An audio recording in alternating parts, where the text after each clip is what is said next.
కొన్ని కోట్ల జన్మలు తపస్సు చేస్తే వచ్చేటటువంటి జ్ఞానం ఆ శ్లోకాలు రోజు చదువుకోవడం వల్ల వస్తుంది. నే చెప్పట్లేదు, శంకరులు చెప్పేశారు ఆఖరి శ్లోకంలో.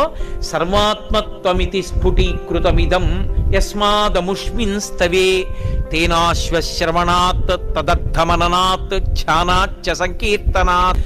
ఈ శ్లోకాల్ని, ఈ స్తోత్రాన్ని, దక్షిణామూర్తి స్తోత్రాన్ని ప్రతిరోజు ఎవరైతే చదువుకుంటున్నారో, చదవడం చేత కాని వాళ్ళు, చదువుకోవడం వచ్చిన వాళ్ళు చదివితే వింటున్నారో, విని ధ్యానం చేయగలుగుతున్నారో, ధ్యానం చెయ్యలేకపోతే కనీసం పఠిస్తున్నారో, వింటున్నారో, ఇలాంటి వాళ్ళందరికీ కూడా సర్వాత్మత్వమితి స్ఫుటీకృతమిదం, ఆత్మ అనుభవంలోకి రావడమే కాదు, దానితో పాటుగా సమస్త సిద్ధులు కూడా కలుగుతాయి.